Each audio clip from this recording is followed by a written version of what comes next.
안녕하세요, 첼리브라입니다. 어제는 소재거리가 제가 2시간을 새벽녘부터 계속 봤는데 없더라고요. 근데 오늘은 새벽에 일어나자마자부터 이렇게 쪽쪽 둘러봤는데 뭐 몇 가지 이제 말씀드릴 만한 견해도 있어요. 물론 뭐 당장 올라간다 이런 거를 제가 말씀드리려고 하는 게 아니라 보시다 보면 아 대충 흐름이 어떤 거구나. 어떤 게 진실이구나. 왜냐면 우리 대중들은 저 포함해서 보통 저도 마찬가지예요. 가격이 까지면 좋을 사람이 누가 있을까요? 근데 중요한 건 가격이 내가 생각하는 것보다 많이 떨어지고 침체되고 부정적인 뉴스 견해가 나오면 거기에 어떻게 보면 사람들이 선동당하는 경향이 되게 많거든요. 특히나 가격적인 측면에서는. 근데 여러분들 되돌려서 한번 생각을 해보자고요. 2015년에, 2016년에, 2017년에 코인 가격이 막 상승하기 전까지 과연 우리 일반 대중들은 과연 이 코인 시장을 어떻게 바라봤을까? 코인 가격이 올라가면 우리는 흥미를 갖고 코인 가격이 안 올라가면 패닉하고 이 시장 망한다 라는 견해가 되게 많아질 수 없는 게 그게 또 사실이에요. 그걸 또 세력이란 사람들은 이용하고 그 반증을 제가 이제 보여드리려고 하는데 오늘은 이제 금리에 관해서도 제가 오늘 아침에 새벽에 찾은 게 있어가지고 그것도 이제 보여드릴 건데 조금이나마 아마 도움이 되실 거예요. 일단 첫 번째는 요즘에 중국 정부에서 뭐 크립토 커런시, 크립토 에셋에 관해서 밴 시킨다 뭐 이런 얘기들이 되게 많잖아요. 근데 되게 역설적인 게 뭐냐면 이중적인 게 뭐냐면 중국에서 대학 입학 시험을 치르는데 여기 2021년이라고 여기 나와 있잖아요. 근데 사람들한테 이제 질문을 한대요. 학생들한테 이제 질문을 하는데 뭐라고 이걸 뭐 여러 번에 걸쳐서 이런 문제를 학생들한테 줬대요. 근데 여기서 이제 뭐라고 얘기를 하냐면 어, 어떤 게 정답이냐라고 이제 네 가지 이 중에 이제 정답을 찾는 건데 어렵더라고요. 보니까. 그래서 뭐라고 얘기가 나오냐면 비트코인은 가치와 가치가 있냐? 가치와 가치를 가지고 있다. 그리고 두 번째가 비트코인은 커런시다. 통화다. 그리고 세 번째가 비트코인은 희소성과 보안성이 가격에 영향을 미친다. 그리고 네 번째가 비트코인은 좋은 투자처이다. 어떤 게 정답일까요? 근데 중요한 건 이런 거를 학생들이 뭐 젊은 중국에서 이제 지금 대학 진학하려는 학생들한테 이런 문제를 몇 번에 걸쳐서 제시했다는 자체가 되게 이례적이라는 거죠. 이게 지금 현실이라는 거죠. 자, 밴 시킨다 이런 뉴스를 우리가 과연 어떤 식으로 생각을 해야 될까요? 중국 정부에서 사실 알고 보면 젊은 친구들, 그러니까 나이 어린 학생들한테 조금 많이 더 환기를 시켜준다. 저희 이제 그렇게 해석을 했거든요. 그리고 오늘 새벽에 이제 코인텔레그래피 뉴스가 나온 건데 중국 정부기관이 블록체인 개발 로드맵을 발표를 했다.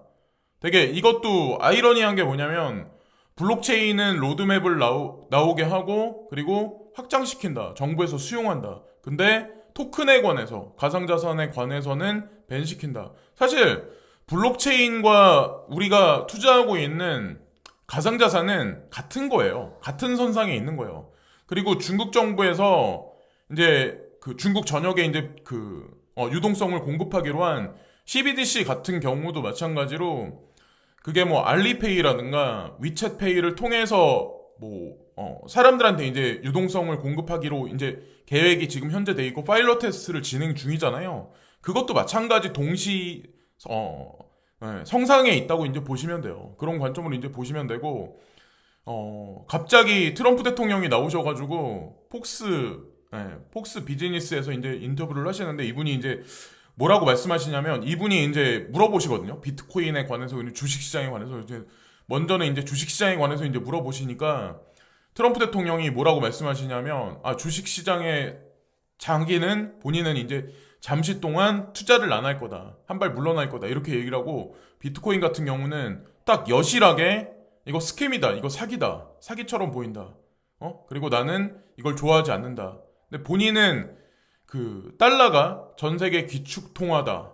기축 통화가 되기를 원한다라고 그렇게 얘기를 하거든요. 기존과 같이. 자, 이걸 어떻게 해석해야 될까요? 갑자기 생뚱맞게 트럼프 대통령이 갑자기 나오셔가지고 비트코인 사기다. 제가 개인적으로 생각하기엔 이분이 이제 비트코인을 요즘 장세에 매입을 지속적으로 하고 계신 게 아닐까 아니면 예전서부터 하셨던가. 왜냐면 누구보다 어떤 사람들보다 돈 냄새를 잘 맡는 분이기 때문에 그렇다고 이제 생각을 하고, 자, 여기 보면은 코인텔레그램에 또 하나 이제 뉴스가, 이것도 중요한 뉴스예요. 우리 코인 투자자들한테. 바이든 대통령이 G7에서 랜섬웨어 공격에서 암호화의 역할에 대해 논의를 할 거다. 국가안보 고문. 뭐 이런 식으로 이제 헤드라인 뉴스가 나왔는데, 왜 랜섬웨어 공격이 나왔냐면, 얼마 전에 그 미국 송유관? 예, 송유관에 뭐 어떤 해커들이 해킹해가지고 무슨 일을 저질렀다. 근데 뭐 비트코인을 요구한 적이 있었잖아요. 근데 그런 일을 주제를 삼아서 이번에 이게 G7에서 핵심 의제로 해서 이제 회의를 진행하나 봐요. 그 날짜가 언제냐면 6월 11일부터 13일까지요. 3일간 이게 개최가 되는데 영국에서 이게 개최가 되거든요. 그래서 그런 식으로 이제 알아두시면 되시고, 이게 과연 G7 정상회의에서 왜 이거를 핵심 의제로 하냐. 크립토 커런시에 관해서. 자, 그리고 4월 달에 그 6만 5천 달러 사상 최고치를 찍은 다음에 지금까지 떨어졌죠. 지금까지 떨어져서 거의 44%, 50% 가까이 거의 떨어져 있는 현재 상황이에요. 자, 그래서 기간 조정이 이번 달 내로 거의 어느 정도 마무리되지 않을까 저희 이제 개인적으로 희망의 를 돌리고 있고, 자, 이제 그레이스켈 자산운용사가 뭐라고 이제 한마디 딱 하거든요. 자, 지금 우리 세계에선 디지털 어떤 그 세상이 점진적으로 계속 증가하고 있다. 그래서 당신의 포트폴리오에 이것까지 추가해야 되지 않냐? 그 그레이스켈. 그래서 뭐 코인을 사야 된다. GBTC에 투자해라. 그레이스켈 자산운용사에는 코인들에 투자를 해라. 뭐 이런 식으로 지금 얘기를 하고 있는데, 지금 현재 같은 상황에서 각자 개인의 판단이라고 저는 생각을 해요. 부정론이 득세할 수밖에 없는 지금 현재 이제 시장 상황이거든요. 가격이 이렇게 떨어지고 부정적인 뉴스가 계속 나오면 사람이 그렇게 될 수밖에 없어요. 자, 근데 여기서 이제 이 말을 외치죠. 부동산에 투자할 사람이 이제 부동산에 투자하는 건데, 제가 이제 한 가지만 보여드리려고 하는데, 반포동 반포자이라는 아파트가 있어요. 여기 35평짜리. 자, 이게 세금이 예전보다는 좀 많이 지금 올라가 있거든요. 올라가고 있는데, 자, 보세요. 2021년 올해 2,082만 원이요. 재산세하고 종부세까지 두 개 합하면 2,082만 원 내야 돼요. 근데 내년이 더 웃겨요. 2022년에는 2,884만 원이에요. 근데 2018년만 해도 재산세하고 종부세까지 합해서, 물론 그때는 가격이 아파트 가격이 뭐 지금보다 훨씬 쌌으니까. 근데 이때는 514만 원이었다는 거죠. 그럼 앞으로 어떻게 될까요? 뭐 물론 공시지가는 올라가고, 그래서 그거에 비례해서 재산세랑 종부세를 많이 내야 되긴 하는 건 사실이긴 하지만, 어느 순간 이게 5천이 돼버리지 않을까요? 이게 작은 돈이 아니에요. 개인이 정부에다 세금을 내기에 이게 어쨌든 그렇게 생각을 합니다. 어쨌든 반포동 자이가 지금 현재 그렇다는 거고 말씀드리고, 그리고 여기 보면 루노 머니라고 있거든요. 루노라고 그레이스켈, 그러니까 디지털 커런시 그룹에서 운영하는 자회사 중에 하나거든요. 전 세계를 상대로 이제 크립토 커런시 이제 거래소인데, 이게 멜번이래요. 멜번인데 여기 전광판에 여기 나와 있죠. 지금 바이 비트코인 해가지고, 자, 지금 현재 이들은 이렇게 마케팅을 지속적으로 지금 현재 하고 있는 현재 상황이다. 이걸 또 한 가지 말씀드리고, 또 하나 이제 그레이스켈 자산운용사에 관해서 한 가지 더 말씀드리려고 하는데, 여기 보면 코인베이스에서 기관 투자가들을 상대로 해서 마케팅을 하고 있는 대표인 분이 있는데, 이분이 그 그레이스켈 자산운용사 마이클 수넨샤인하고 같이 이제 대담을 한대요. 같이 대담을 해서 6월 8일 날 12시에 논의를 한다. 이 얘기가 나왔어요. 그래서 이게 어떤 방향성을 줄지는 모르겠지만, 이들은 이면에서 뭔가 준비한다고 저는 이제 생각을 하거든요. 미국 기관 영업 책임자, 자, 하고 코인베이스하고 그레이스케일은 자웅동체다. 제가 예전에도 말씀드린 적이 한번 있을 거예요. 그리고 또 하나 이제 그 마이클 수넨샤인이라고, 이분이 지금은 현재는 그레이스켈 자산운용사 대표죠. 베리 실버트가 후면으로 빠져 있는 상태에서 대신해서 이제 지금 그 CEO 자리에 들어가고 계신 분인데, 이것도 이제 우리가 한 가지 유추할 수 있는 상황이 뭐냐면, 여기 피사니라는 분이 있는데, 이분이 ETF CNBC라고 그래가지고 그 CNBC에서 따로 카테고리가 있는 ETF에 관해서 전문적으로 이제 다루는 그런 건가 봐요. 그런 미디어인가 봐요. 근데 거기랑 이제 대담을 나눴나 봐요. 근데 여기 보면 뉴욕 예, 그 증권거래소에서 그 앞에서 사진을 찍으면서 무슨 얘기가 오갔는지는 모르죠. 그러나 우리는 이 사진 한 장과 이 문장 하나로 어느 정도 유추할 수 있지 않을까라고 이제 전 생각을 합니다. 그게 뭐 시기가 언제가 될지 모르겠지만 2021년 안에는 될 수 있지 않을까요? 자, 그리고 여기도 오늘 이제 부정적인 뉴스가 나왔는데 미국 증권거래위원회에서 자, 여기 테슬라사가 크립토 커런시에 관해서 추가하는 거에 관해서 주의해야 된다. 뭐 경계해야 된다. 뭐 이런 얘기를 지금 미국 증권거래위원회에서 했어요. 자, 이 얘기를 어떻게 받아들여야 될까요? 지금 현재 상황을. 자, 그것도 미국 소비자 물가지수가 발표되기 딱 이틀 전에 지금 현재 시장을 꽝꽝 얼어버리게 지금 만들어버리고 있는 거예요. 자, 미국 증권거래위원회도 동참을 했고, 자, 그리고 현재 주식시장도 마찬가지로 기관 투자가들도 지금 약간 관망하는 자세로 한 일주일 전부터 임했다고 생각을 하는데 다우존스, 나스닥, S&P 500 지수도 마찬가지로 지금 현재 썩 좋지 않죠. 근데 그렇다고 뭐 폭락 장세는 아니지만 현재 여기도 마찬가지. 근데 조작이 더 쉽거든요. 사실 가상자산 시장은 조작이 훨씬 더 쉽죠. 이들 입장에서. 그래서 뭐 지금 힘드신 분들이 되게 많은데, 자, 이제 마지막으로 이제 제가 말씀드릴 게 뭐냐면, 금리에 관해서 이제 걱정하시는 분들이 되게 많아요. 근데 이건 뭐 CNBC에서 이제 나온 건데, 그거를 이제 국내 미디어사들이 아마 되게 많이 이 얘기를 아마 오늘 새벽에 되게 많이 했을 거예요.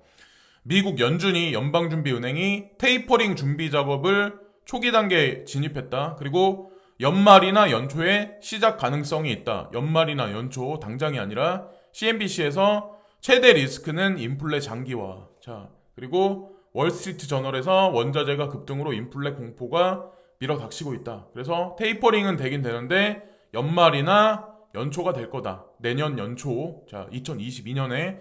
그래서 여기는 이거는 되게 중요한 거기 때문에 제가 읽어드릴게요. 그럼 아마 지금 현재 경제가 돌아가는 상황에 관해서 아마 이해를 하실 거예요. 논의를 거쳐서 실제로 테이퍼링이 시작되는 시점은 빨라야 올해 후반일 것으로 전망된다. 여러 달의 논의를 거쳐 테이퍼링을 결정했다는 발표가 늦여름 또는 초가을에 나오고 연말 또는 내년 초부터 실행되기 시작할 것이라고 예상이 되고 있다. 테이퍼링 논의 전망은 일자리를 비롯한 미국의 경제 상황이 코로나19 대유행으로부터 빠르게 회복되고 있음을 전제로 한 것이다. 회복 과정에서 물가가 급등해 인플레이션 우려도 제기되지만 연준은 물가 상승이 일시적일 것으로 판단해 현재로서는 긴축 시점을 앞당길 계획은 없는 것으로 전해졌다. 이게 핵심이에요. 자, 전제가 뭐냐면 테이퍼링 논의 전망은 일자리를 비롯한 미국의 경제 상황이 코로나19 대유행으로 빠르게 회복되고 있음을 전제로 한 것이다. 자, 일자리가 먼저 급선무다. 일자리가 본인들이 생각하는 것만큼 진행이 안 되면 또 늦어지겠다. 기조에 관해서 늦어진다. 이런 얘기를 하겠죠. 말을 아마 바꿀 확률이 되게 높다라고 생각을 합니다. 자, 회복 과정에서 물가가 급등해 인플레이션 우려도 제기되지만 연준은 물가 상승이 일시적일 것으로 판단해 현재로서는 긴축 시점을 앞당길 계획은 없는 것으로 전해졌다. 그러니까 지금 현재는 뭐 걱정할 필요는 없다 이런 얘기를 하는 거고 CNBC에 따르면 연준은 2013년 당시 긴축 발작이 시장에서 자산 매입 축소와 기준금리 인상의 시간표를 구분하지 못한 데서 비롯됐다는 견해에 따라서 이번에는 테이퍼링 절차를 마친 뒤에나 금리 인상이 가능하다는 메시지를 분명히 전달하려고 노력 중이다. 테이퍼링이 선순위 그리고 금리 인상은 후순위가 될 거다. 그래서 테이퍼링 얘기부터 먼저 꺼내놓기 시작을 한 거고 각국 중앙은행이 인플레이션 압력을 계속 무시할 것인지 아니면 금리 인상과 같은 과열을 막기 위한 조치를 앞당길 것인지 선택해야 한다고 신문은 지적했다. 이게 뭐 언론사 기자가 이제 마지막에 결론 지어서 한 말이긴 하지만 이거는 경제 전문가들도 똑같은 얘기를 아마 할 거예요. 여기 왜 이렇게 생각을 할까요? 자, 여러분들 한번 상식적으로 한번 생각을 해보세요. 지금 그러니까 자산들을 모두 다 버블을 어느 정도 키워놨어요. 자, 코인은 빼고 코인은 아직 올라가지 못한 게 훨씬 많아요. 자, 집값 부동산은 조금 많이 다 전 세계가 많이 올라가 있는 현재 상태예요. 제가 아까 반포자이 보유세하고 종부세 얼마 내야 되는지 보여드렸죠. 자, 그러면 여기서 폭락이와 금리를 갑자기 급격스럽게 인상을 해서 폭락이와 그러면 정부 세금도 기하급수적으로 줄어들 수밖에 없어요. 버블이 많이 쌓인 건 주식시장도 많이 쌓인 거예요. 지금 현재. 근데 국민들은 일자리를 잃은 사람이 우리나라에 국한된 게 아니라 전 세계가 다 마찬가지야. 미국도 마찬가지야. 유럽 쪽도 마찬가지야. 먹고 살기 힘드신 분들이 훨씬 많아요. 세금 내기도 버거우신 분들이 훨씬 많은 현재 상황이에요. 이런 상황에서 금리 인상을 해버리면 그거는 대부분의 그냥 국민들 있죠. 대부분에서 50%가 넘는 사람들. 그 사람들 다 힘들어요. 왜냐면 그분들 다 부채가 많기 때문에. 부채로 주식을 매입했고 부채로 부동산을 매입했었기 때문에. 물론 버블은 거기 껴있는 건 사실이긴 하지만 여기서 사면초가요. 각국 중앙은행들은 그러니까 전 세계 이제 중앙은행들은 지금 현재 사면초가요. 이렇게 예전부터 이 얘기가 예전부터 나왔어요. 사실은 10년 전부터 이 얘기는 나왔었어요. 금리를 급격하게 인상하기도 금리를 여기서 더 많이 급격하게 내리기도 되게 쉽지 않은 거죠. 그래서 만들어낸 게 저는 가상자산 시장이라고 생각을 하고 또 다른 세수 창출의 도구가 분명히 필요하다는 거죠. 예, 이 지금 현재 있는 현물경제 자산시장을 급격하게 풍선을 터뜨리지 않는 한도 내에서 또 다른 버블을 키워놓은 게 지지할 수 있는 어떤 그 기둥을 만들어 놓고 그리고 나서 현물 경제에 있는 뭐 풍선을 터뜨리든 완충할 수 있는 역할을 만들어 놓겠죠. 그래서 가상자산 시장의 세수 창출과 제도권의 바로 코앞에 있는 현재 상황이고 그렇기 때문에 지금 힘든 구간을 만들어 놨다라고 생각을 합니다. 왜냐하면 위켄드를 털어내기 위해서 사람을 진을 빠지게 하는 게 가장 더 그렇거든요. 가장 쉬운 일이거든요. 그러니까 예를 들어서 비트코인 가격이 2천만 원까지 떨어져. 그러면 영혼까지 끌어모아서 아마 빚내서 대출해가지고 사람들 아마 물량 확보하려고 엄청나게 달려들걸요. 그 정도까지 떨어지면. 근데 어중간한 상태에서 우울한 기분만 계속 지속적으로 사람들한테 느끼게 하면 흥미를 잃어버려요. 흥미를 잃어버릴 수밖에 없고 특히나 이제 신규 투자자분들은 많이 이 시장을 떠나겠죠. 그런 거를 지금 그들이 그리는 그림 차원에서는 지금 그런 퍼즐 조각을 지금 마지막으로 맞춰 나가는 게 아닐까 생각을 합니다. 그래서 금리에 관한 견해는 CNBC에서 나온 보도이긴 하지만 제가 예전에 몇 가지 아마 영상에서 보여드린 적이 아마 있을 거예요. 그거랑 꾀를 같이 해서 이거랑 아마 보시면 대충 현재의 흐름이 어떻게 가겠구나. 우리는 언제 정도에 익절을 하고 언제 정도에 잠시 빠져나갔다가 다시 들어오면 되겠구나를 그림을 아마 그리실 수 있을 거라 생각을 합니다. 지금까지 찰리 브라운의 걸 구독과 좋아요 부탁드리면서 이번 영상도 마치겠습니다. 감사합니다.